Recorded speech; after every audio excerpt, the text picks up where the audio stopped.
This week's episode of Fright Fights is brought to you by Audible. Go to audible.com to get 3 free audiobooks and 2 additional books per month. With access to over 10,000 plus free audiobooks, you can listen to book clubs, VIP rewards, and more. Sign up now for free at audible.com. This episode of Fright Fights is also brought to you by deadpit.com. Head over to deadpit.com where you can check out movie reviews, fan commentaries, and the archive of all of Dead Pit radio shows. That's www.deadpit.com. What is up, boils and ghouls, and welcome to the first episode of the Fright Fights podcast. My name is Tyler, and I am one of your co-hosts, and sitting across from me, far, far away in Zoom land is... My name is Chris, and I run They Bite podcast, part of the Critters Rehatch group over on Facebook. And me and Tyler, we both have been working together for quite some time now. We worked movie theaters together, worked on some short films together as well.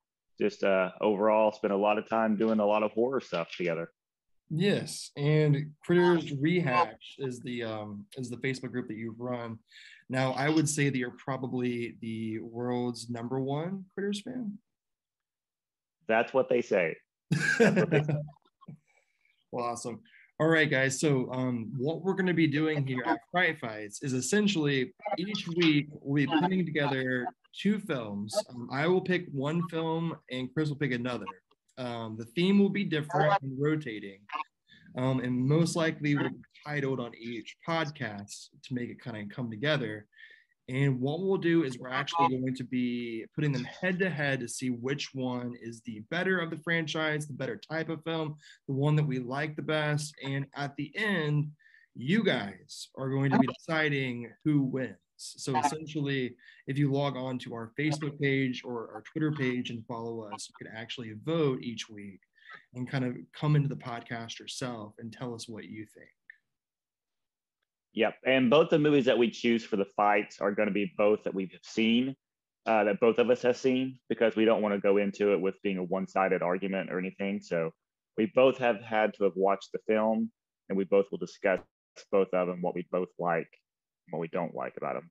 Awesome. All right. Well, without further ado, this is Fright Fights.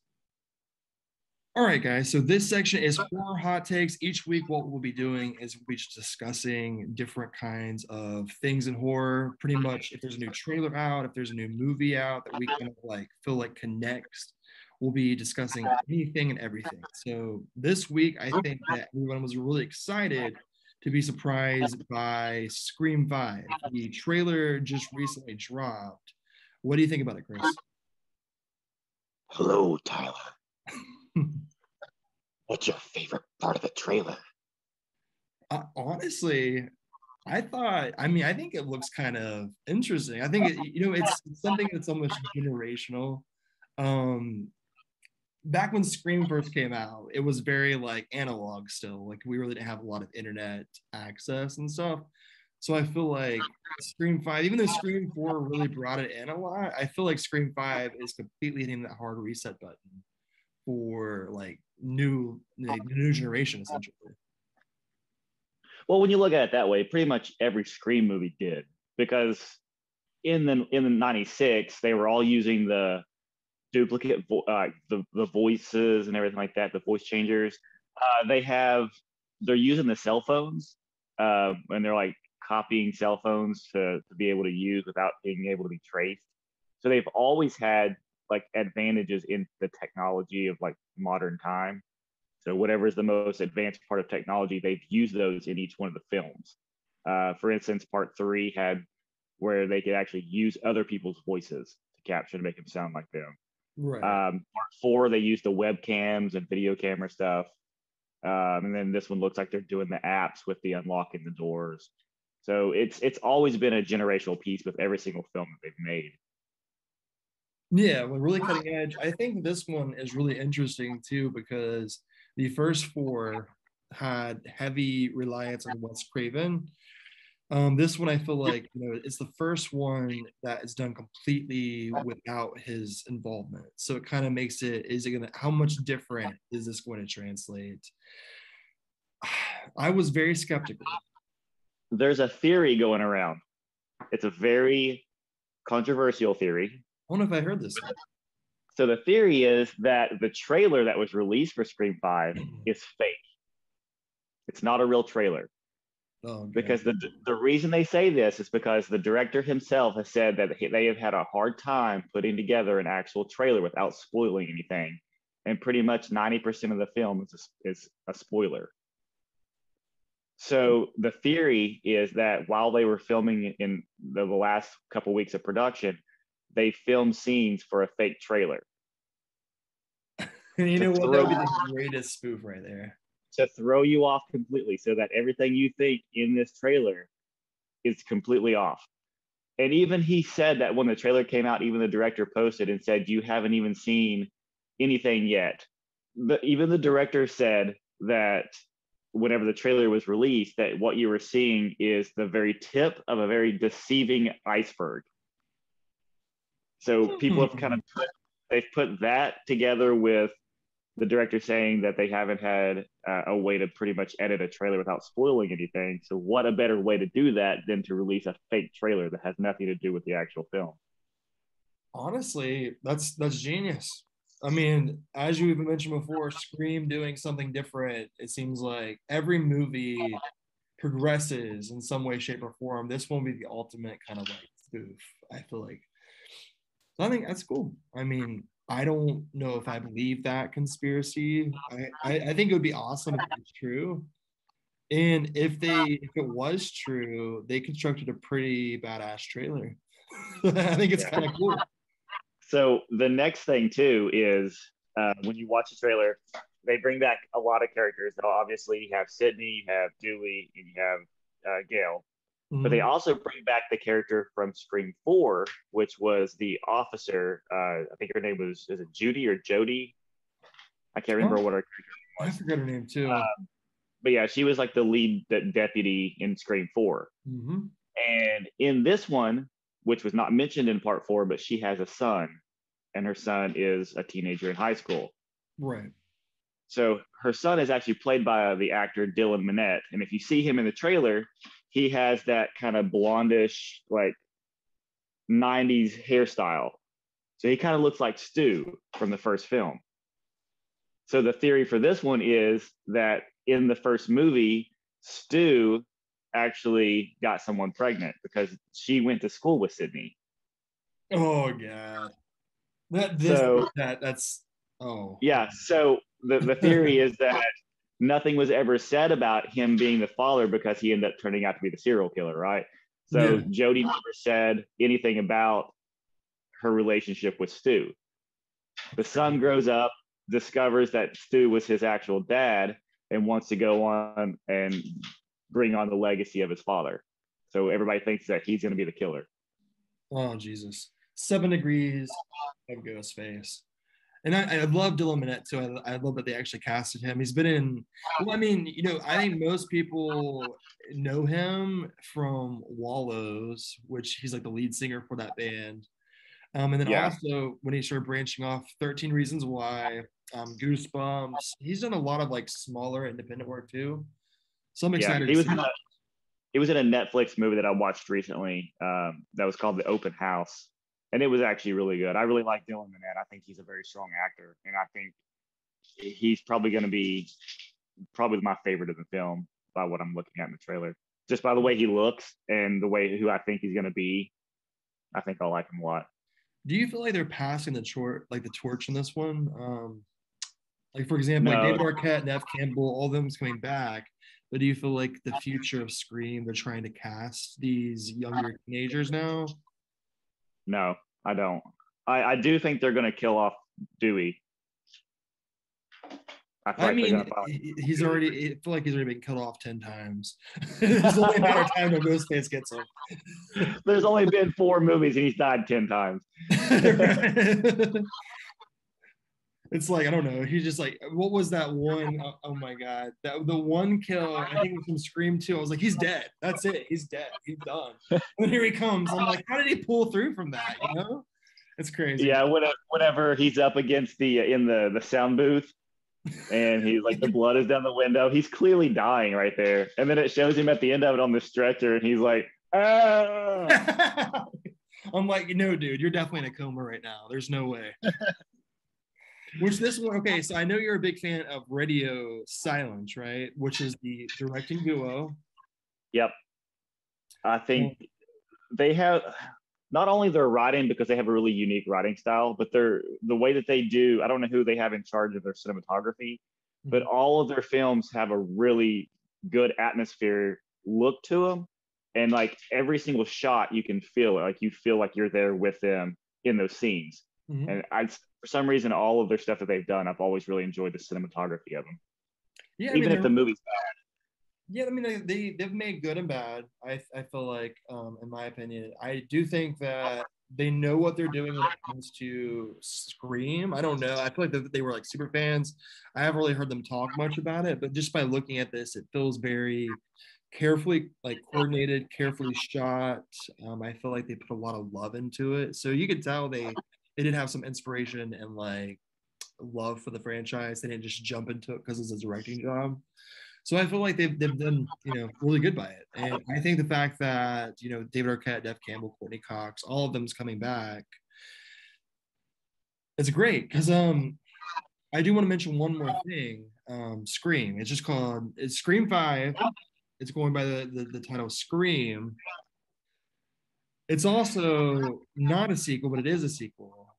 I don't know if they're trying to hint something to us. Like, is it called Scream 5? Scream, it is the same story. And then we have the fake trailer thing. I think that, you know how a lot of titles, they'll put like the letters in with the numbers to make it say a certain thing. Like the letter S would represent the 5 or something. Yeah. So if you do it with this one, it would be like the S would look like 5. So it would say like 5 cream. And I don't think that would work. So I think that's the reason why they took away the number and just made it Scream. I mean, maybe.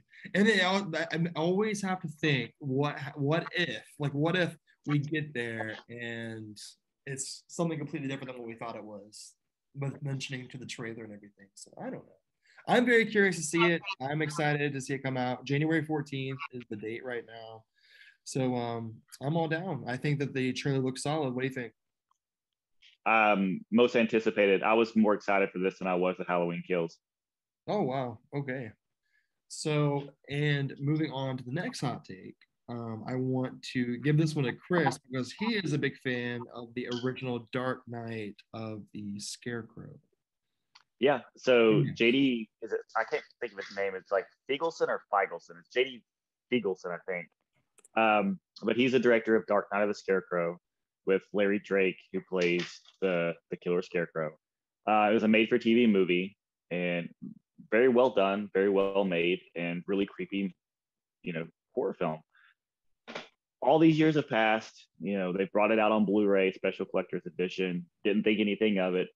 Well, this past September at Horror Hound Weekend, they premiered part of the Horror Hound Film Festival, Dark Knight of the Scarecrow Part 2, which is also apparently directed by J.D. Feigelson. So it's really cool that after all these years, he's come back and is making a sequel to his own film. So usually they would either pass it off to somebody new and just be a producer, but no, he's taken on the responsibility of actually directing the film himself. So I've seen the trailer to it, but I don't know much more about release dates or anything. I think it's just in the process of being pushed around at different festivals before it can get picked up. It's interesting. I went to Horror Hound briefly. I just was in and out because I just wanted to meet the Fear Street cast. Because I didn't know if they were going to be doing many conventions after this. So I just snuck in and snuck out, really. But I think I vaguely remember people talking about how Dark Knight of the Scarecrow was coming out then. And I think that, what else was it? Don't Fuck in the Woods 2. There was a lot of like indie sequels happening. I didn't get to see any of them. I did hear them going on. So I think that's really interesting that it kind of just popped up. Dark Knight of the Scarecrow came out during the time that made for television horror was kind of at its peak. There was like the 70s horror TV series and movies, and then there was the 80s series and movies. and this came out at the height of it. It feels like I never personally have seen it. I've like heard of it. I've heard you talk about it. I know I've seen the trailer to it. It looks interesting. I really need to sit down and watch it, but I do think it's crazy that out of nowhere he just comes out and makes a second. Yeah, I think maybe I think he's been wanting to do it for a while, and he just hasn't had the funds to do it. And now that all these years he saved and got the time, and I think he's decided to go ahead and make it. And that's what 2020, when the virus and pandemic and everything hit, a lot of people kind of wanted to get back out and start doing stuff again. Mm-hmm. They were stuck at home for so long. So I think that's something that happened as well, as he decided that he to get out of the house, probably you got to make a movie. So looking forward to it, because I really like the first one. It's been a long time since I've seen it, but it's a very well made film, and I think he can be the one to do it right, do it justice. Yeah, I was just reading on here. It said like Horror Hell magazine wrote that in 1981 rather, whenever they actually released Dark Night of the Scarecrow, it was the first ever feature-length horror film as a like centerpiece of a scarecrow. They had never made like a scarecrow horror film before, so I think that's kind of interesting. Wow, the first scarecrow horror film. Yeah.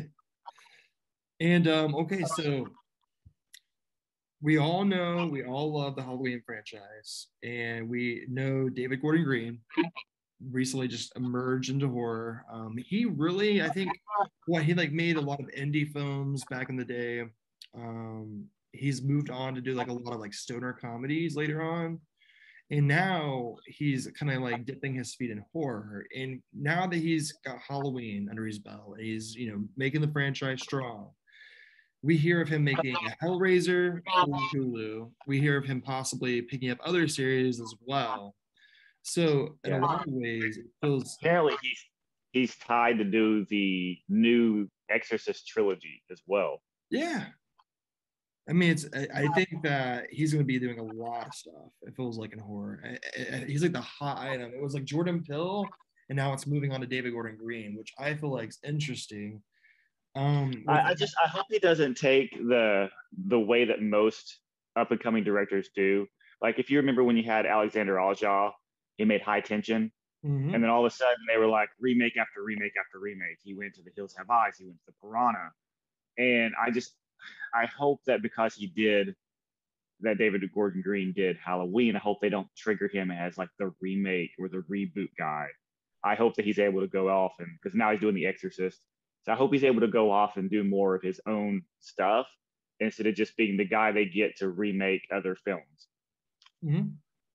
Well, now that you mentioned that, I would kind of like to see a David Gordon Green like original, kind of like on the lines of like what James Wan did, because I feel like he's been doing a lot of other people's work, and he's been doing now it sounds like 15,000 remakes and trilogies of like remakes and then extensions and all this kind of stuff. So while I'm curious and while I'm very happy that we're shedding new light on these movies and films, I feel like he needs to kind of branch off if he wants to become like a true horror like icon, like Wes. I don't know if I could put him in that kind of category even yet, or like Carpenter or something. He's gonna have to give us some original slashers, original killer movies, something besides just these like series. But I think it's gonna be great because I do think that it's gonna revitalize a lot of these older films. I'm curious to see Hellraiser again, even after 15,000 horrible, adaptations of Hellraiser with Revelations not even having Pinhead in it. So I think that this one, hopefully they hit the hard reset button and like start again. But yeah, there's two versions in the work right now. You have the Hulu remake that's going on, mm-hmm. and you also have the HBO Max Hellraiser TV series that's going on as well. Right. So, I mean, we're gonna be blessed with a lot of Pinhead, which I'm not saying that we haven't been, because there's been like 7 or 8 come out on DVD, Blu-ray, straight to demand, which are not very good. Yeah. I can't even get through the first 20 minutes of Revelation. But We'll see. There's a. Have you seen Hellraiser Judgment? Oh my god. Yeah, I literally that Revelations and Judgment. I can't. It's Judgment is better than Revelations. I'll tell you that much. Ugh. Okay, Revelations has a scene where Pinhead is inside the confinement, whatever it's called, the Lamont configuration, Lamont configuration, and somebody picks up the box and they start moving it, and it cuts to like Pinhead inside the box going, whoa, whoa, like he's literally like just shrunken down and standing inside the box waiting for somebody to open it up. It's so fucking stupid. I know what you're talking about. It's hilarious. It's like almost comedic at that point. I mean, and then not to mention like his outfit's like horrible too. It does not look like a Pinhead outfit. His makeup is horrible. It looks almost like a clown trying to like dance. It's like really like it's stupid. And I hate to say anything bad about people, but the person they got to play Pinhead is a little bit chubbier than Doug Bradley. So when you put him in the Pinhead makeup and he just kind of has this weird like pudginess to him, it doesn't look right. It looks really off. And then the fact that he's like inside the box going, whoa, it's so dumb. Ooh. My name is Pinhead. Ooh. Yeah, exactly. I'm in the box. But nonetheless, we know that the newer Hellraiser sucks. We know that the later Exorcist kind of sucked. So David Gordon Green, knowing Halloween Kills, all of his adaptations are gonna suck. So we'll see. Okay, so now we're going to move on to a segment where we are going to be talking about what we watched. So this could be anything that we watched in the movie theater, watched on DVD or Blu-ray, or hell VHS for that matter. Just something that we have watched that we'd like to talk about and share our thoughts and opinions with you guys. So we'll start with you, Tyler. Yeah, so I think that we're all here. It's Halloween night. You're cozying up with some popcorn. You're sitting there, you're ready to watch the new Halloween film. Halloween Kills, obviously being the most anticipated horror film of 2021. And I don't know if I want to say it was a letdown, but yes. You think it was? I feel like it kind of was. Here's what I'll say. Starting this all out, the things I loved about it. I will defend it in some parts, but I completely get where you're coming from, and I kind of agree too. Music. The flashbacks. Yeah, okay, yeah. The flashbacks. Go ahead. Go ahead and tell us what the flashbacks first. Okay. The flashbacks take you back to 1978, the original time of the Halloween. The night that Michael was killing or trying to kill Laurie Strode. So those were done very, very well. They got the look, they got the feel, and even matched up the mask almost identical to the original film. It's the part that comes after the flashbacks. To me, that's when everything goes wrong. Because everybody loves the original look of Michael Myers. And then you jump to modern time, and he's already got the burned mask, and it's all worn down and everything. And to me, it was almost like they're like, hey, remember how good this was? We're not going to give you that. We're giving you this. And so, I mean, I was really into the flashbacks, loved every moment of it. The second I saw it, smile on my face the entire time. Just when it ended, then like I was let down for the rest of the movie. I mean, yeah, I think that was among the most solid part was the flashback. And it did feel, I will say, David Gordon Green, his crew, his writing duo, everything about it, they really hit the nail on the head with portraying the original, Ghostface. Not Ghostface, oh my God. Boop, boop, boop, boop. Michael fucking Myers. Michael Myers. Ghostface. Oh my God. Not only were you introduced to the old Michael Myers, but I mean, if you're listening to this and you haven't seen Halloween Kills yet, this is a big spoiler. big spoiler. So either don't listen or just be spoiled. Turn it off. So they bring back Dr. Loomis.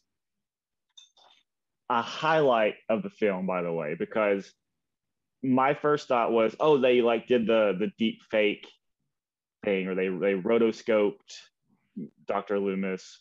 They did some type of CGI effect over this, right? It wasn't until after I watched the movie that I started looking stuff up and found out that they did practical effects on an actor to look like Donald Pleasance.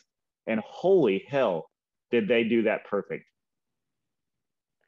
Oh yeah, I saw the exact same thing. It was like circulating Facebook or something where they said that he was in the chair for like what 5-6 hours every single day that they shot that, and it looked just like Dr. Loomis. And I was the same. I was thinking the same thing as you, because if you look at the lighting, I was thinking, they just kind of like scanned his face onto somebody else's face. And later on, whenever I learned that it was practical, I actually was like kind of evaluating the movie deeper and how much practical effects there were. And one thing I will say that David Gordon Green did very well was his use of practical effects. It did feel very, very old school, fun, popcorn style film. And I think that's where Halloween Kills really succeeds. The story, here's the thing. To me, the storyline itself, the actual script, horrible. I mean, it's horrible in respect to the fact that it doesn't really use a lot of logic. And I'm not saying that Halloween is the best series that uses all this logic, but there's really no rhyme or reason. And I know that people wanted to see, we want more Michael Myers lore. We know, we have the later cults of the original series. We have we have the early on kind of like extensions. We have like explanations through Rob Zombies. We have like so much different Michael Myers lore. Should we feel sorry for him? Is he the basic evil? So this one did a really good job of siding with, Michael Myers is a force of evil. We shouldn't necessarily feel sorry for him. We should more so fear him because he would just kill anything with no sympathy. If I have to hear Tommy Doyle say evil dies tonight one more fucking time, I might go and hunt down David Gordon Green and I might take the baseball bat that Tommy Doyle has, and I may very well just end evil that night. Chris, let's do it. Ready? Evil dies tonight. Evil dies tonight. That's literally what they scream. Fuck you, Tyler. Fuck you. No, that's so talking about this is again spoilery territory, but what was up with the hospital scene? Like, we get it, Laurie Strode was like in the fire. She was worried. It just kept on. She was like, I gotta get up and kill him. I have to kill him. And then she was laying there. It's like, no, Mom, don't. And then at the same time, there was these weird escaped inmates coming through. I'm like, did Michael set them free? What was the motivation of having them? Should we feel bad because they're released? This is something that I absolutely did not like about the film. Is they take the time, and I don't mean just a minute or so. I mean an extended 15-minute scene to focus on characters completely unrelated to the movie whatsoever. And it's to the point to where they film it as if this character, the mental patient, was a main character. Like, he has that aspect built into him. There's more focus on him than the returning characters from the original Halloween film. Yeah. And there's no point in that whatsoever. Right. And I'm not saying that it wasn't, whenever I agree with that, I'm not saying it wasn't well acted. I think that the mental patient, I forgot his actual name, the actor who plays him, but he did a great job for what it was. But like we were talking about, the script itself, it had no logic to it. Why? I'm like, I kept waiting. I was like, I'm on board, whatever. If they're gonna like loop this around and rope this together at the end, and we're gonna find an explanation like, hey, Michael did this, and he's misunderstood because he was like, obviously 2018, we see how he still sees that mask at the very opening scene, and he's still driven by like the evil force of seeing the mask and gets him excited to kill again or whatever. So if they're gonna like put this like weird kind of like sympathy on him toward the end, like whenever Tommy Doyle like beat the shit out of him in the thing, we're like, oh my god, we feel so bad for Michael because he's getting the crap beat out of him. I would have been on board, but there was nothing. It was just like he jumps, and it was like, Chris, we're the monsters here. We were just like we were just driven by we don't respect escape inmates or mental patients, and we drove him to jump. And I'm like, what does that have to do with this story? What, like, where's Michael?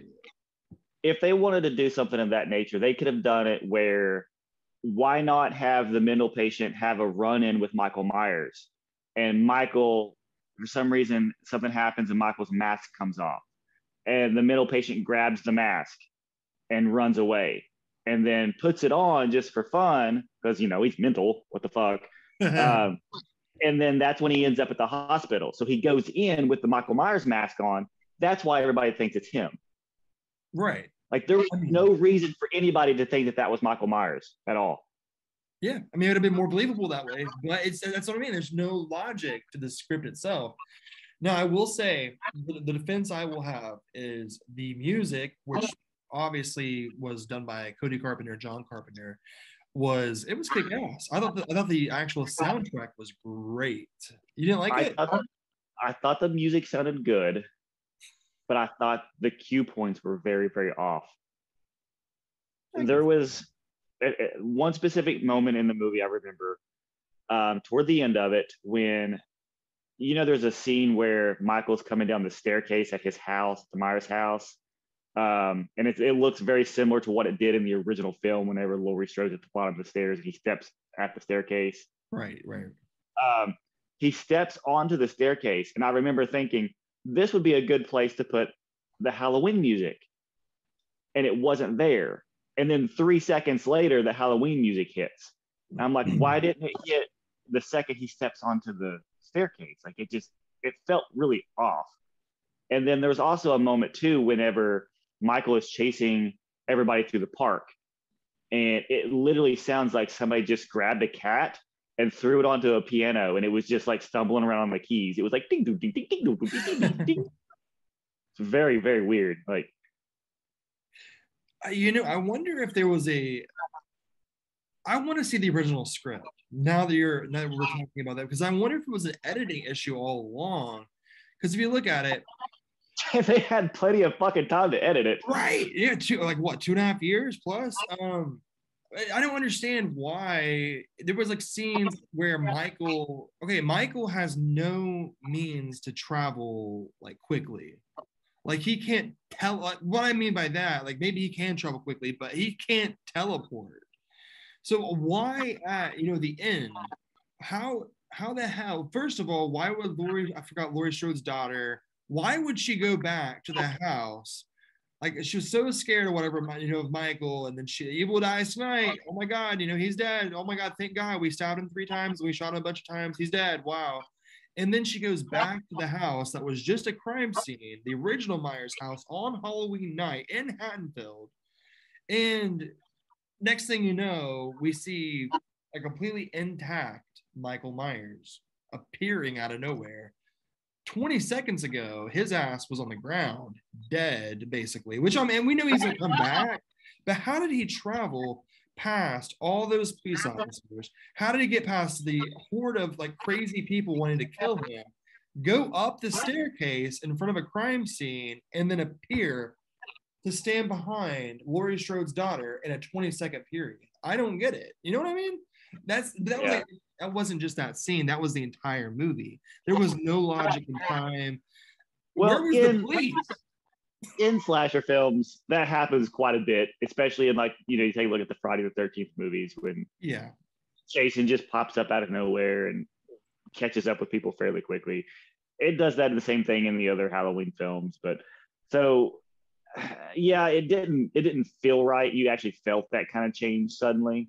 in those older films, you didn't really get that feel to it. You just kind of, oh, it's there, cool. This one, you really felt the movement of him being so far away, and then all of a sudden pops up, and there are all of those people outside with the police and everything, which makes it more unbelievable.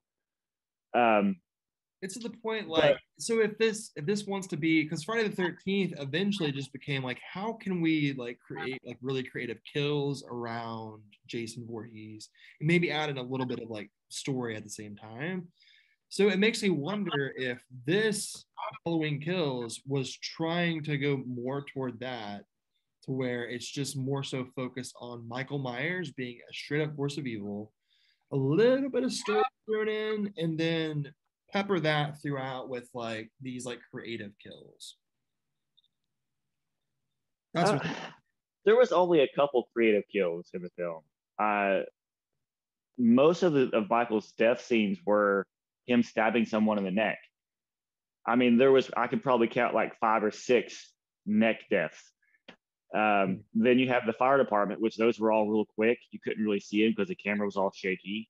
And that was like 5 or 6 kills right there within the time span of, 10 seconds. Right. I feel like it was a way for them to up the body count in the film, just so that they could have the character of Michael Myers be the lead in like the horror icons as far as on-screen deaths.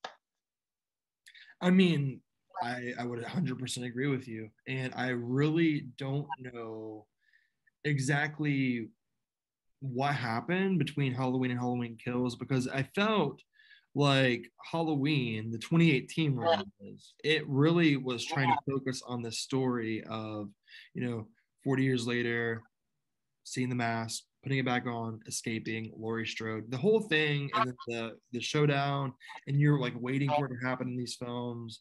And now I feel like we were kind of bamboozled because this film didn't have the same kind of like dense, creative concept of a story. This was more, like we said, just kind of focused on like nostalgia almost. I will say, I did feel a bit of nostalgia watching it, because it's one of the horror films that has came out in the last couple of years that really did heavy practical effects. It had like a lot of like fun throwbacks, but that's kind of where it ended.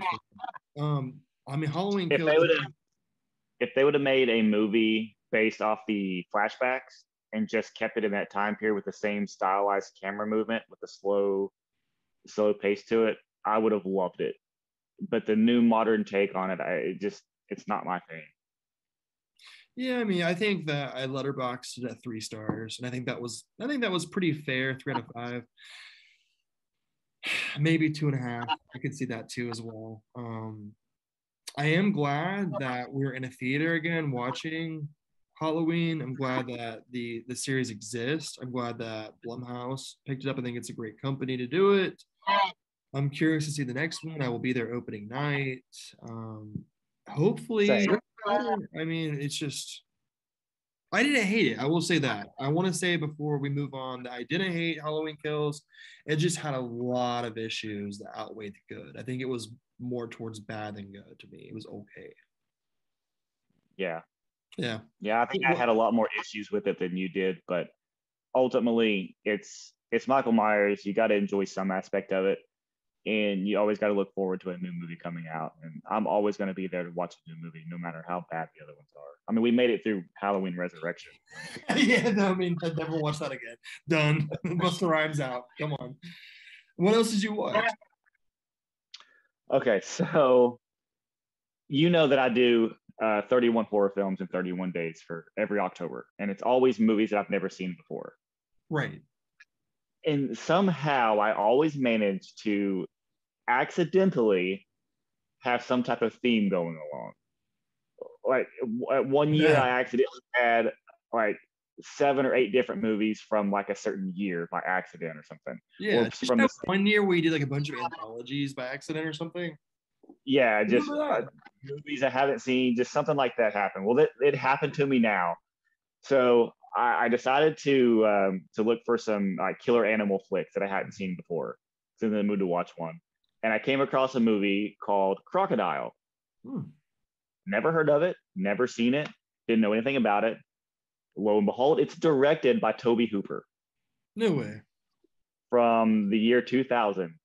Yeah, and when I say directed, I mean it's probably, he probably says he directed it, but who knows if he ever directed really. Come on, Shade to Poltergeist. But a crocodile movie directed by Toby Hooper. It was actually a fun film. It was about a group of these, college kids who go out into this swampy area to kind of go on a little boating fun. And there's a giant crocodile loose, and it people munches a lot. Practical effects were used was actually done by, I don't think they were formed just yet, but it was the people that did the K&B effects, Robert Kurtzman and stuff. So the crocodile looks really good. So once I watched it, my recommendation popped up after watching it for Crocodile 2. Oh, God. I was like, okay, well, I watched the first one. I got to watch the second one, right? The second one is actually a much better movie than the first film. And it's not directed by Toby Hooper, though, but it takes place with a group of bank robbers who rob a bank, and then they hijack an airplane to try to get away. And the airplane ended up crashes, and it crashes into a swamp, same swamp where the original, crocodile was. And there's another crocodile now, another killer crocodile. And the only thing is this movie, it takes like 30 minutes before anything crocodile related ever happens. But you're so focused, it's so well done, and the acting is so good, the story is so good that you're focused on these bank robbers and this hijacking of this plane. You forget you're watching a crocodile movie until they actually crash the plane into the swamp. Yeah. Very so well when the done. crocodile comes, how is the crocodile show up? Yeah, the crocodile. It's again the practical effect crocodile. They do a really good job. There's a few scenes with the CGI crocodile, which it doesn't take you out of the film very much, just because you kind of expect these type of movies to have CG. But I was thoroughly surprised by the look of the crocodile and everything. It looked really good. I ultimately really liked this film. I liked it better than the original Crocodile. But then we move on to, well, I've watched 2 crocodile movies. Let's see what else I could find. So I came across a movie called Freshwater, and this one is the one that kind of threw me off of wanting to watch crocodile movies anymore, because very bad CGI, bad acting, bad editing. It's overall not a good movie to watch. So I'm like, I'm done. I'm not going to do crocodile movies for the rest of October. So I'm scrolling through trying to find a film to watch. And sure enough, here comes another title, Killer Crocodile. This one is, I can't remember what country it's from, but it's not a US made film. It was from 1990. Didn't Severin put this one out, right? That's how I know it. I think so, yeah. Yeah, I think that's so. How I'm saying it. But this movie takes place deep in the swamp. It has that very remoteness feel to it. You feel like you're out there. You feel like these people are like far, far away from land. And the crocodile looks really good. Like when it's in water, it looks like a legit crocodile. And I really enjoyed the atmosphere the movie had, and I loved the attacks that the movie had, and just overall had a good time with it. Well, guess what? There's a sequel, Killer Crocodile 2. Oh my god! So now I've watched 5 crocodile films for the month of October. And now I'm in this crocodile theme kick, and I want to watch more. And I know that there's more that I haven't seen, but it's just something always happens, and I end up getting these themes by accident. But Killer Crocodile 2 was pretty much the exact same thing as the first Killer Crocodile. Bring back a couple characters, same locations. So it's just a little bit more different people getting killed by the same type of crocodile. And I'm pretty sure they used the exact same prop that was used in the first film over in the sequel. Right. Still a lot of fun. Really enjoyed it. It's almost like if you were to take out the credits and just put the 2 movies together, you couldn't tell that they were separated films. I've watched a lot more films, but I think right now I'm just going to cover those crocodile films as being what I watched for this go around. I wonder if like Toby Hooper has this weird thing about like crocodile movies, because Eaten Alive. And then I didn't even know about Crocodile, so it's just like kind of like his big return to the Crocodile sequel, like How did it stack up to Eaten Alive? I've never seen Eaten Alive. Chris, come on, it's time to watch Eaten Alive. I will say I do not like Eaten Alive very well. I think it's fun. It's goofy. It's not bad at all. It's basically like a killer and a crocodile. It's something. You gotta see that. That's the next one. Another movie that I wanted to throw out there to talk about real quickly before we move on to some of the movies you've watched. This one was like a surprise hidden gem for me. I had heard the title before, but I didn't know anything about it. Decided to give it a watch, and it's Almost Human. I don't know if you've heard of it or not. Oh yeah. It was one of the IFC films from like 2013. I think I got a copy of it. They were hyping it up really hard when it came out.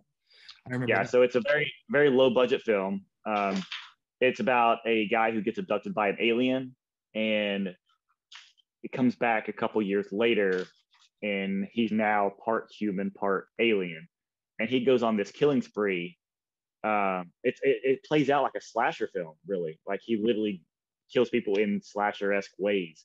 And then it, like halfway through the film, it changes tone, and he starts becoming like him, trying to turn all these people into aliens by putting them in pods.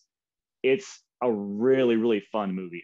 They're putting him in pods. Yeah, like he pretty much makes them into pods, and then they hatch from the pods, and they're half alien, half human. It's a lot of fun. If you haven't seen it, you definitely need to check it out. I mean, it sounds really interesting.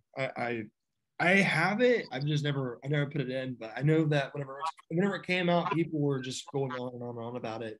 I think I did read a review that said that it was very slasher-esque.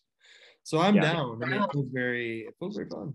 So, have you watched the Chucky? Yeah. So we're 2 episodes in now. Have you seen both? I have seen the first one, and I've not watched the second one yet. I'm behind. What do you think of the first episode? Yeah, I really dug it. I think that everything that's like a problem with it, like all the problems it has, it makes up very well. I think it was interesting that the way Chucky gets to the house this time was through, buying him at a yard sale, and the kid kept on like, I don't know, I love the kid as well. How he was just like saying like it's not vintage, it's retro, and he had like his like doll kind of like collage of like it's like a little art studio. So it was very, what I'm trying to say is it was very like today. It felt like I was really watching something of its time. It felt like it came up to like the year very well. I will say that the writing did get a little dodgy around like kind of like the dad and the son character. I'm not really getting that too much right now, at least like the story itself. But the moments with Chucky, I thought was pretty solid so far. He's kind of like an anti-bullying, PSA kind of Chucky this time. Yeah, I thought that everything that we saw in the trailers, because there was multiple trailers that were released that had a lot of different footage in it. I kept seeing Chucky, and I guess out of context, it looked really weird to me, like some of the stuff he was saying, and I was like, "Oh no, this is going to be more goofy than serious." But no, it was everything that was in context worked really well. It played out well, and we're very a serious take on stuff. Now, yeah, there are some funny moments in it, but I thought Chucky has looked better than he ever has since the first 2 movies.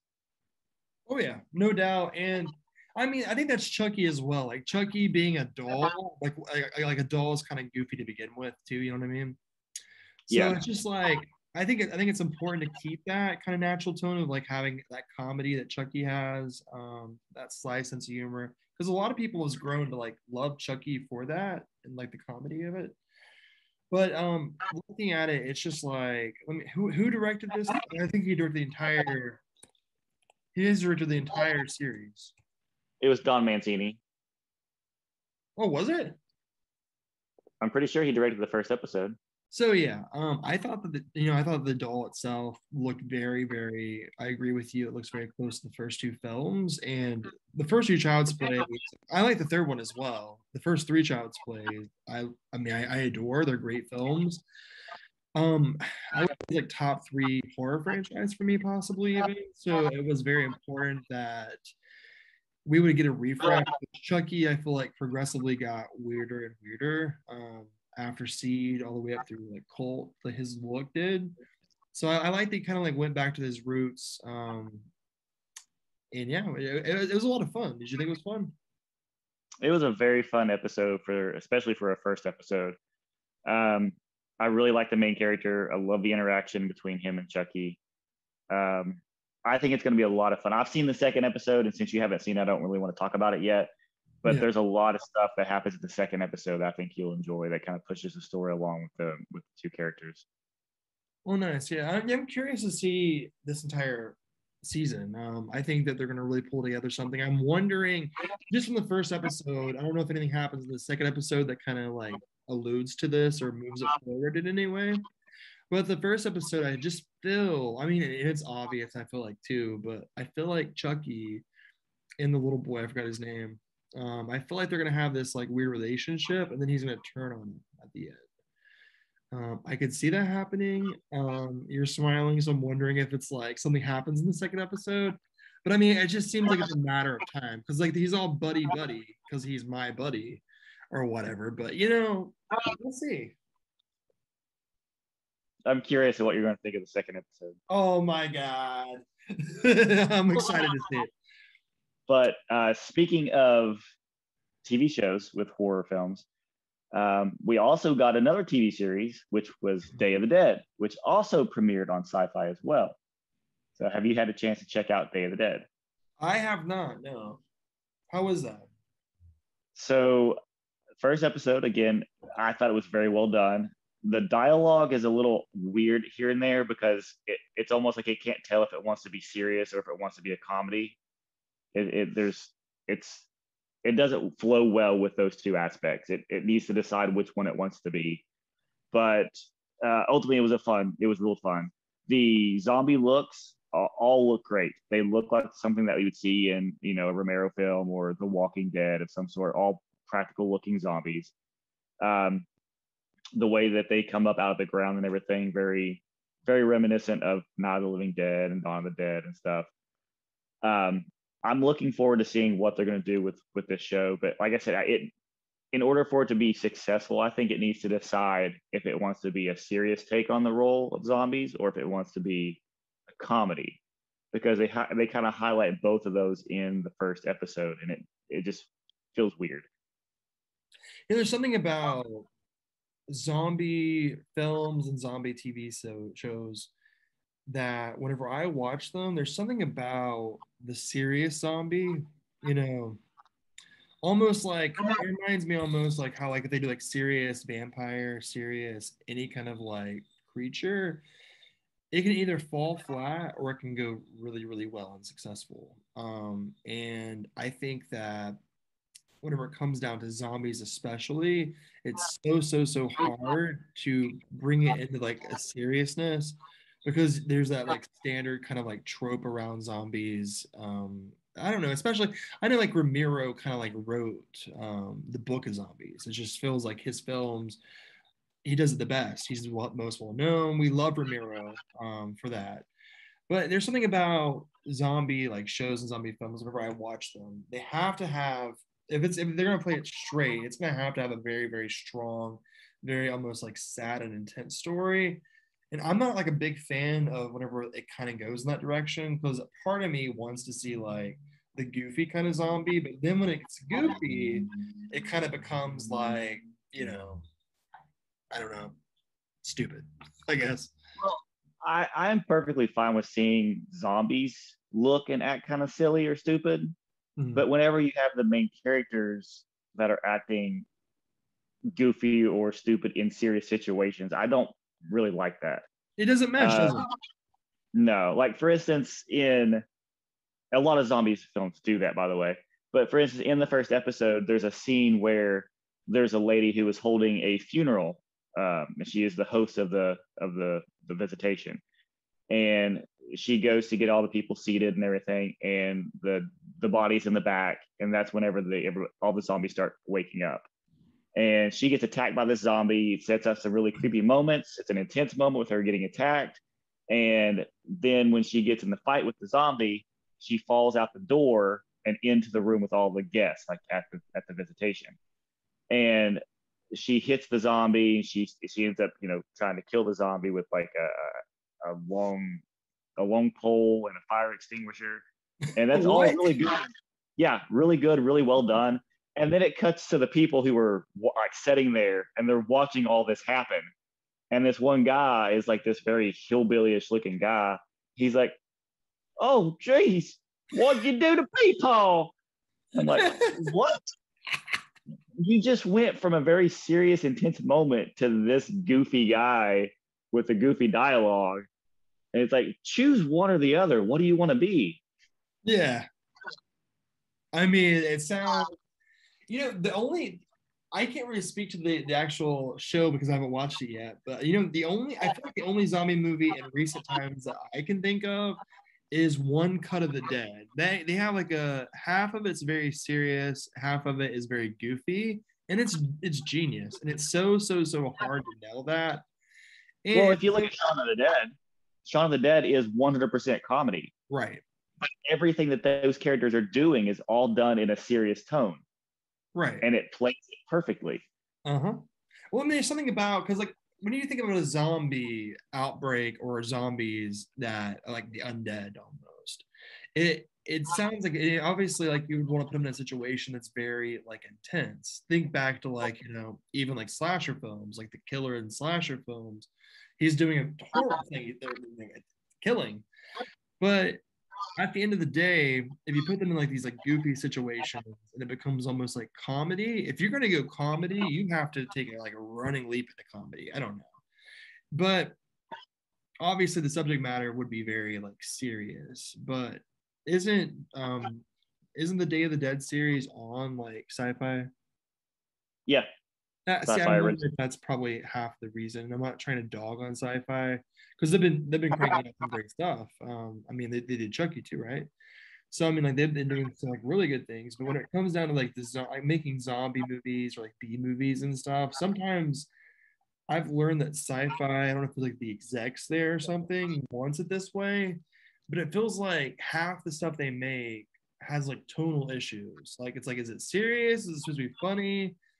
And it's hard to like distinguish what they're trying to do. You know what I mean? Yeah. I mean, ultimately, I liked it. I thought it was a good first episode, and I really look forward to seeing more episodes of it.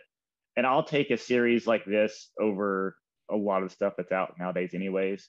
Mm-hmm. I would much rather watch a Day of the Dead TV series than some other random generic like sci-fi-ish type alien TV series that sci-fi comes out with all the time. Those really generic sci-fi movies and stuff. I'd rather take a Day of the Dead series over those any days. I mean, yeah, it's great it exists too. I mean, it's nice to see something that is familiar come out. And is it Day of the Dead, is it have like heavy roots based on like the film? No. Nothing to do with it? Nope. I'll have to check it out still. Would you recommend, you think? Yeah, I'd recommend it. Yeah, okay. Check it out, definitely. Well, speaking of like TV series, so I have one TV series I wanted to mention. I actually recently just finished, Midnight Mass. Have you had a chance to check it out? I have not seen that. I think you'll really dig it. It's kind of like more. There's one guy I work with, and if he recommends a movie to me, I will not fucking watch it. You recommended Midnight Mass, didn't you? He did, yes. I'm telling you, I think you may like it. No, do you like the other? So this is actually a series. If you like Mike Flanagan stuff, do you like Mike Flanagan's things? I'm not too familiar with everything he's done. Really? I mean, I know most of all from Netflix. This is like his third Netflix kind of venture. He did Haunting of Hill House, Haunting of Bly Manor. Those okay, like so I checked out both of those. I watched one episode of each. Yeah. Was bored to death. Did not like either of those shows. Oh, really? I loved them. But I think that there was something about Mike Flanagan does this thing where he builds on like intensity. He builds on the story arc and everything like that. So he throws in like a lot of Easter eggs. He throws in a lot of like fun like little tidbits and stuff to watch for. I have loved him since watching like even Hush, which was this other Netflix movie he did about. You've seen Hush, right? I think you've seen Hush. About Yeah, the Hush is a really good movie. Yeah, I thought that was like it was fun. But see, Midnight Mass was very different for him. He ventured out. This is very heavily rooted in like Catholicism at first, but essentially it's very, very hard because there's a lot of like spoilerly things I can get into. So I'm gonna try to keep it semi-spoiler free if I can. But essentially what this is about a this island. It's kind of off the beaten path from a mainland, and they only have like 150 people who live there. And the town itself is kind of like dying, and everybody is starting to like kind of like leave. It's not what it used to be. And there's this boy who was raised there that's now like become like a young adult almost, and he has an alcoholism problem. I'll go ahead and just describe the first scene. So the first scene, he essentially kills this young girl on like drunk driving, and that's like the opening scene. And he ends up going to jail for like 10 years or something like that. He gets released, and when he gets released, obviously with his like with all of his criminal history, he has to move back in with mom and dad. So he ends up going back to this island and staying with them, and he's haunted every single day by these images of the person he killed. I think he's at this point he didn't even understand what he did at the time, but over this 10-year period he's developed this kind of guilt for it. I don't even know how to like describe later on because it gets so like crazy. Every single episode is intense drama. It goes horror. It gets crazy at times. But essentially, like the first episode. Let me just say this. There's a priest. His name is Monsignor Pruitt, and Monsignor, we hear very early on, actually has left for a trip. He had never left the mainland in a very long time. And he got sick, and the church wanted to send him to the Holy Land, to where he can like walk where Jesus walked and all that kind of stuff. He gets there and he says that he's seen an angel whenever he comes back, but no one really knows any context to this. We all just know that the church is drinking this mysterious liquid every single Sunday when they do communion. People are getting younger instead of older, and there's nothing really explaining that. That's the spoiler-ish free version I can think of. So now this is a spoiler alert to anybody listening. Here's the thing: you haven't seen it. I want you to see it, but I also feel like I want to like really talk about this. So I'm like trying to dance around like telling you too much because I want you to see it. But it'll be a to be continued when I watch the Netflix. Yeah. When I will say if this will sell you on anymore. It's probably my favorite TV series of the entire year. And I know it doesn't sound too horror-y, but it gets there. It gets very much there. And I think that the Monsignor Pruitt's character is great. Kate Siegel plays one of the main roles. There's an actor, his name's Zach Gilford. I'm not too familiar with a lot of the stuff he's done, but he plays Riley, which is the drunken guy. And he kills it. This is so well acted, so carefully coordinated. It's beautifully done. I just really, really, really dig it. But it goes deep into the roots of Catholicism. It also is very deceiving as well because we know there's like a bunch of washed up cats that appear on the island that they're living at. So like one night, this is at the end of the first episode, this is like the big ending for the first episode. All we see is a bunch of cats that gets washed up on shore. And there's no rhyme or reason to why there's all these dead cats. And that was just like something that really drew me in at the end. And every single episode builds on that idea of like what's killing these cats. I'll watch it. I'll check it out based on your recommendation. spoilers only. We'll discuss it on the next episode because I don't want you to give away anything because I hate spoilers with movies. So I don't want you to give away anything to me. Yeah. So I'll watch it first before we go into full detail of the show, and we'll both share our thoughts on it before anybody else hasn't seen it yet either. So. Oh yeah, and it's hard not to, because every single, his style of filmmaking, Flanagan, he's every single episode, it's just such a curveball. So it's hard to even like talk about without spoiling it. So I will leave it at that. I will solidly give it like a high recommendation of like an A. I mean, I wouldn't like give it top tier. So yeah, that is Midnight Mass on Netflix. All right, guys, it is the moment you have been waiting for. We'll be doing the main show, Fright Fights. So what we're going to be doing this week is we actually have two of our favorite Halloween films from the Halloween franchise. The only rules is that we can't pick the original film because obviously I think everybody would pick the original film if we could. So we'll basically be defending a sequel. It includes Rob Zombie's, it includes David Gordon Green's, it includes all the original run as well. So, Chris, do you want to go with your pick first? Okay, so I decided to choose Halloween 6, The Curse of Michael Myers. And the reason, I know. The reason I chose this is, in short term, I'll say before we get into yours, is because technically there's two versions of this movie. So therefore you have two different ways to watch this film for Halloween. True, and the producer cut, I will admit, is a bit better of a film. We should have had it to begin with.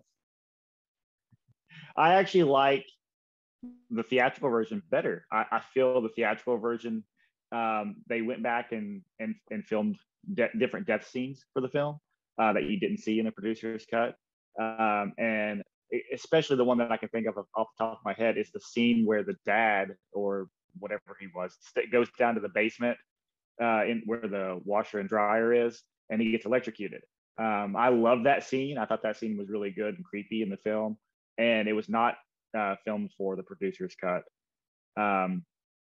Plus, you have a different intros for the ending where you have like the Tommy Doyle character going into and Donald Pleasance going into that laboratory or whatever that hospital factory thing was. And there's just a lot of different scenes throughout that as well that are completely different that I liked better in the theatrical version than I did in the producer's cut. Well, my pick on my end, I actually went a little bit weird. I went with Halloween 3. Obviously, I think that a lot of people may be 50-50 on that choice because, it's not really necessarily, it is part of the Halloween franchise, but I know obviously no Michael Myers. Besides, if you want to, you could say he actually was in it because at the bar, they were watching Halloween. So there was that. And I think that, we get a little bit of everything. So we get a horny Tom Atkins. We get this like weird Stonehenge stuff going on. I don't know. I mean, I think that it's such like a bonkers and a little bit weird film. I think it's interesting.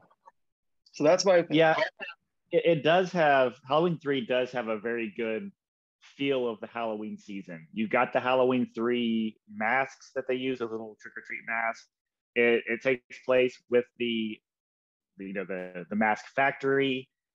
It's a build up to the day of Halloween, and they get that one catchy fucking theme song of the Silver Shamrock stuck in your head for life. We can't get copyrighted for that. We can't sing it. It's a really good build up for a build up to the Halloween season, but I don't think it's the perfect film to watch on Halloween. That's why I chose part 6. Because if you look at if you put the two together, they both have the Halloween aesthetic to it. Halloween 6 does take place on Halloween. You do have trick-or-treaters. They have a Halloween festival in the town that celebrates the pretty much the historic of Michael Myers killing people in Haddonfield. They have a radio program that comes to visit their town to discuss serial killers of Michael Myers. I really like that aspect that they added that into the sixth film as well, especially after like I think 5, besides of course like Resurrection. H2O is not very good either, but 5 really like dipped down in terms of like that Halloween feeling for me, even though it took place during the, had that very like great fall look to it. I feel like 6 really went that extra step. I will say that about it at least. And of course, Donald Pleasance is just, I think he's my favorite character in any of 4, 5, and 6. He's just great. Another thing with Halloween 3, so you know how they have the Silver Shamrock, the factory where everything takes place at. So you were talking about they bring in that aspect of like Stonehenge. I never realized this when I was growing up, but until I actually became an adult and watched the movie again, that is supposedly an actual rock from Stonehenge that is used with magical powers behind it. It's just one of those throwaway things. They literally say something about this being a rock from Stonehenge, and it's so ridiculous and over the top. And it's like, is that like I know that Stonehenge is a weird, mysterious thing, but this is the only film in history, I believe, to say, hey, the rocks from Stonehenge have mystical powers that can produce evil. Like, again, it's just so bonkers. It's insane. And the thing is like whenever I was a kid growing up, obviously I wasn't born whenever it came out, but I will say, I mean, hearing back how much of like a financial, I guess, not success it was, like unsuccessful in theaters. I hear stories about how it was only out for like a week. People were like saying they're never gonna watch another Halloween film unless Michael comes back. So it was such like a hated film. And then over time, I feel like on its TV run, maybe like whenever it was being shown on cable and whenever it was available on VHS, I feel like more people started watching it and understanding that it was definitely a side story completely from the original Michael Myers story arc. And I think that's really what kind of like found its audience for today. And whenever I was a kid, I think my first time watching it, it was on cable. And whenever it came on originally, that opening scene with oh my god, what's the guy's name? The guy that's like clinching on to the mask, the pumpkin mask. I think his name's like Harry. He was like freaking out. He was getting killed. I was like, oh my god, this is it. This is where Michael comes out, because I was waiting for it because I had no idea. I never had seen it before, so I was waiting for Michael Myers. What? You get the I said wrong, bitch. You get the actual robot. You get a robot disguised as a human. Yeah, I know. It's fun. It's a really fun movie. Don't get me wrong. I really like it. But the original making of the film, like, because they made Halloween and they made Halloween 2, and this was supposed to be its own. Every year they were going to do a Halloween film not related to Michael Myers. It was supposed to be a one-off story every single time that all just takes place around the theme of Halloween. Perfect idea. Love the idea. However, because Halloween 2 came out, that is what hurt Halloween 3. If this would have been the second film in the franchise and you could do that every single year, it would have made more sense. But the fact that they had a second film already out with Michael Myers in it, I think everybody already expected him to be in it and didn't know what they were getting into when they watched the film. That's why so many people were let down with it, and why so many people disregarded it as part of the franchise. Yeah, which I think Carpenter and Hill both say that they didn't want to have anything to do with a third Halloween movie, especially if it had Michael Myers to do in it or something like that. It was essentially like they didn't want to continue. Yeah, what he wanted to do was essentially the Halloween 3 aspect. He wanted to do that. But they told him that they had to pretty much conclude the story of Halloween, and they needed Michael Myers back to do that. And he said no. And they said, well, if you do the second film for us, we'll let you create Halloween 3, your own storyline. And he agreed just so he'd be able to do Halloween 3. But it pretty much screwed everybody over with Halloween 3 and doing the second one. Right. And do get what is it, Tommy Lee Wallace comes into the directing chair for the first time. I think he did actually helped on a lot of Carpenter's like early stuff. I mean, Halloween being his earliest. I think they even knew each other before then, didn't they? So they had like an entire like backstory going on. So I feel like they really chose an appropriate person to pull this off. I mean, I feel like to me, in a way, it's like Harry replaces Loomis the way he acts. And like I don't know, like Tom Atkins has this kind of like weird almost Loomis quality too. I feel like they just have like multiple kinds of like arcs of like a Dr. Loomis extension almost in Halloween 3.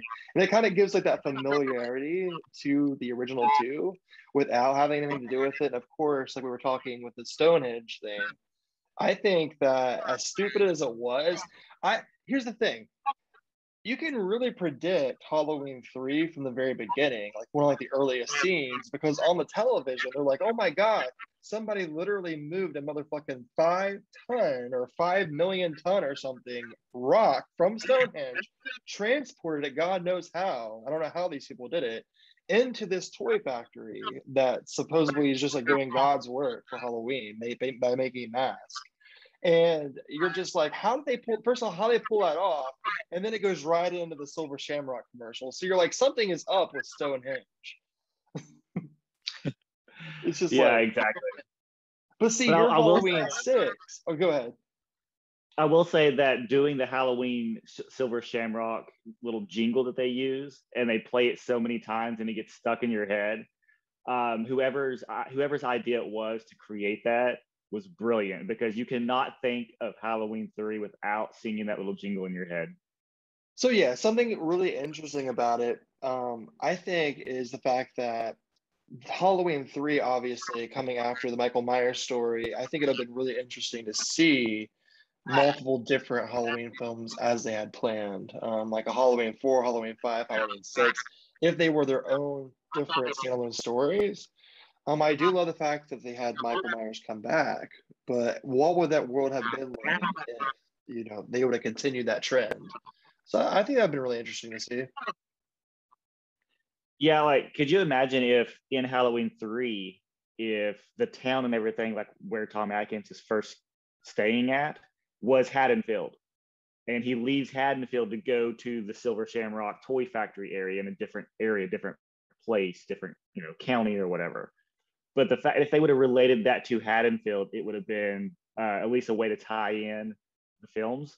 And, I mean, they do show the film of Halloween on the TV, which kind of makes it really weird. Like, I don't think they should have done that, actually. It was their own way to nod at Michael Myers. But again, if you wanted it to take place in the same universe, you can't really do that now.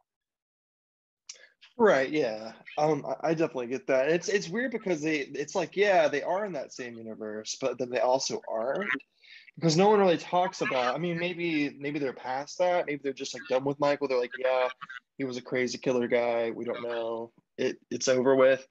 But the thing is like the movies existed. So I'm like, well, if the movies existed, is this actually the same world or is that? I don't know. But I don't know. I think that the best performance, my favorite person in there is Cochran. I just think that the guy is just like, I mean, I love Tom Atkins too, but there's something about Cochran that's just absolutely like bonkers. They get to the town. I don't know. First of all, I don't know why that town in Silver Shamrock, that one area in Northern California they go to. I don't know why they even have a hotel, because the town's just like giving them that crazy like side eye as they go by. And I'm like, why would you guys build this like weird ass hotel in the middle of this town that no one wants anybody to be at? Cochran, literally all he's doing is making masks. And they're like, yeah, Cochran, he controls this town. He knows everything here. And I'm like, he's just kind of like a CEO of this like weird like toy factory from a farming town. But these people like idolized and worshipped him. Obviously, they were probably brainwashed or something. But then we get all these like weird moments where they're like, something is going on here. I'm like, yeah, obviously it's fucking Stonehenge, dude. I mean, like, you know what I mean? It's just insane. That's what makes Halloween 3 to me work so well, is because it's just like so like out there and crazy, but they actually like are going through with this whole entire thing. And how many little fragments of Stonehenge do they have available to them? Because yeah, that rock is huge, and God knows how they got it there. But aside from that, let's say they did get it there, and they were able to chisel off like little pieces of Stonehenge and put these masks. How many masks do they have? Is it every single child in the world? What about the children that live? What are they going to do about that? Is it some kind of like strange, like culty, like druid kind of like thing? And that kind of alludes back to your like Halloween 6. It was just like I feel like maybe the Halloween 6, like when they were writing it, they were like looking back to 3, and they're like, you know what? Halloween 3 kind of got a little culty. Let's just go ahead and make Michael Myers cult, like a druid kind of like cult. Yeah, that would be That's kind of awesome. cool if they tied in 6 to 3. But the cool thing with Halloween 6 though is that they were able to bring back characters from the first film, much like Halloween Kills did. But they brought back Tommy Doyle, this time played by Paul Rudd. I So know. I think he's kind of good. I actually really like Paul Rudd in this movie. I think it's one of my favorite performances. He's obviously my favorite Tommy Doyle character. He's been watching the Myers house for years, waiting for Michael Myers to return. Like, how crazy is that? I know. Yeah. I mean, that's a very Tommy Doyle thing of him to do, though. So what we have here is we have the returning character from Halloween, the returning character from Halloween 4 and 5, of Jamie Lloyd at the beginning of it, who gets killed off, obviously. I think 6 was a way for them to continue on the story and bring back those characters and say, hey, all these films are related. Here's characters from this part of the franchise. Here's characters from the first movie. Obviously, they didn't relate anything to part 3, but they went in this weird like druid thing you were talking about, where there's an evil control over Michael Myers. And it would have been funny if the Michael Myers mask in part 6 would have had like a silver shamrock tag hanging on it. You know what? Honestly, that was a missed opportunity. It would have been better than the mask they had. Only it had a piece of Stonehenge in it. That's what he needed. Yeah. But I thought the kills in part 6, even though they were very theatrically staged kills, I thought they were fun. Like bringing back to that same electrocution scene in the basement. That one's always fun. Even to the part where Michael Myers is killed in part 6, where Tommy Doyle takes the fire extinguisher and like bashes his head in and everything. Just you can just tell that Tommy Doyle has been drove crazy. He's had enough of it, and he just reacts in the only way he can. And that's the one part of the movie that you kind of believe is that of Tommy's character being so crazy now that he's willing to put his life at risk in order to kill Michael Myers. I'm still salty at him because the thing is they had a Halloween 6 reunion at Horror Hound like 5 years ago. And as you're talking about Halloween 6, all I can think of is how I had every single opportunity to meet the main cast that was in there. Obviously, you know, some of them weren't there, but I wanted to get a signature from Paul Rudd for all the right reasons, and of course he didn't show up. So as you're saying this, it's just hit me that, you know, Paul Rudd didn't show up, and now I hate Tommy Doyle for that reason. Evil dies tonight. This movie, part 6, was the one that pretty much killed Donald Pleasence. Between the theatrical cut and the producer's cut is the time period when Donald Pleasence passed away. And you can tell because if you watch the producer's cut, there's a lot of stuff in particular with the ending that had to deal with Donald Pleasence's character.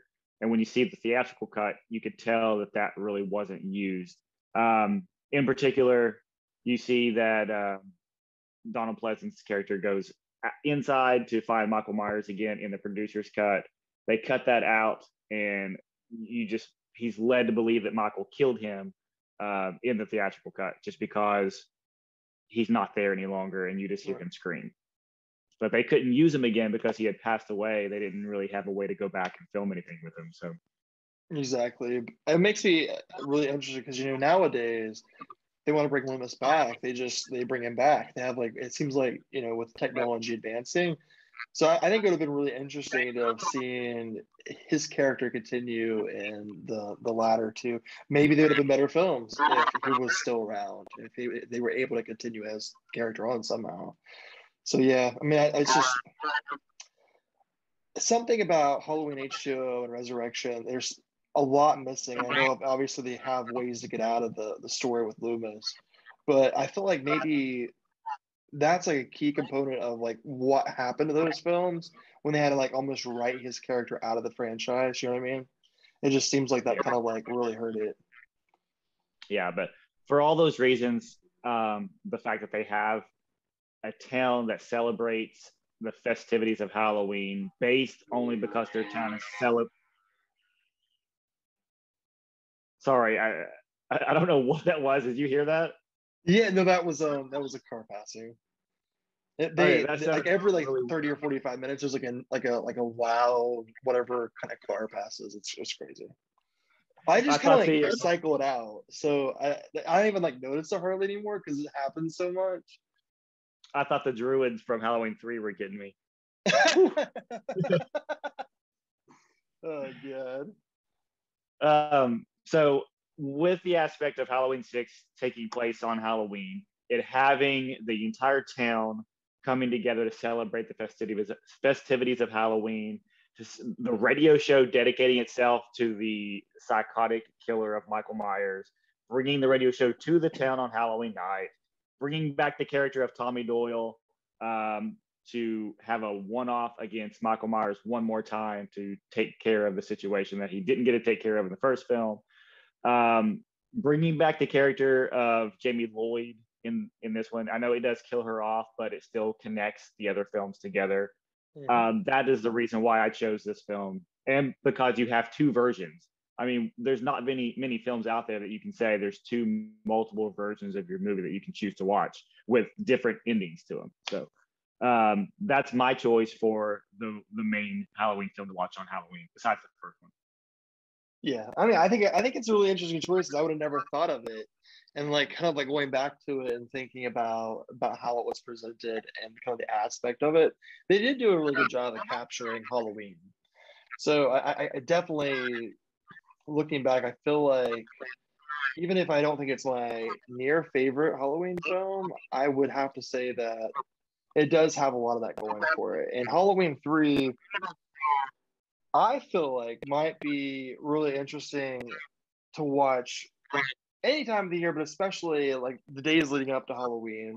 If you look at it, you know, obviously we have the Silver Shamrock Halloween Mask Company coming about, and that was really like fun and interesting because I don't really think that there's like a lot of like horror movies out there in general that has anything to do with kind of like mask making. I mean, I know we get kind of like a haunted mask by Goosebumps aspect, or maybe, you know, there's a lot of mask killers, but not specifically like children being targeted by like, you know, Stonehenge masks that these people have. You have a little bit of sci-fi aspect to it as well, because, you know, the whole like kind of like ancient druid 90-year moon cycle lunar eclipse crazy ass like fucking tear down the walls, remove Stonehenge and put them in the mask, somehow have like a bunch of like rocks everywhere that's gonna explode. How do they find that out? No one knows. I don't know. I think it was like so bonkers. And then in the meantime, we just have Tom Atkins over here trying to get laid by like 15 people in the hospital. And then they decide to go confront, you know, conquer it. I think it's just really, everything about it is so off the wall crazy that I have to say that it's just like Halloween. Halloween if it ever was. So that's my choice for the film to watch on Halloween. What we'll do is we're going to let you guys decide. So we'll have out on our Facebook page, our Twitter page, we'll have out a kind of like a survey, and you can choose which one. We'll take a poll and see. And also, you have anything else to add, Chris, with the films? No, just you guys can let us know which one is your personal favorite of the Halloween films. But based off what I give for my reason and what Tyler gave for his reason, let us know who you think chose the better film for a Halloween viewing, just on Halloween. So come on, horny Tyler. You get to see Tom Atkins' ass. Everybody's gonna choose 3 now. That's it. Well, you have Paul Rudd at least, and he doesn't say "Evil Dies Tonight" every 5 seconds. So you have something going for yours. Yeah, he does have to carry around a baby throughout the whole movie, though. I guess. Yeah, true. I mean, he's kind of, do you want to see Tommy Doyle carry a baby, or do you want to see Tom Atkins' ass? Come on, people. But we are really excited to continue this on. Any kind of like feedback you guys want to give, make sure you comment, like on our our YouTube page, subscribe. Let us know what you want to see. Also, we're going to continue doing different themes every single week. So if you have a theme that you want us to see us do, throw that out as well. We're going to be really responsive to what you guys want to see on here. And I mean, happy Halloween. I think it's a really good time of year to get this started. And of course, as we continue on, hopefully we may have some guests. We may have some like cool things up our sleeves. So I think we'll have a lot of fun here. Yep. So to end the show, let's go ahead and hit it, Tyler. So,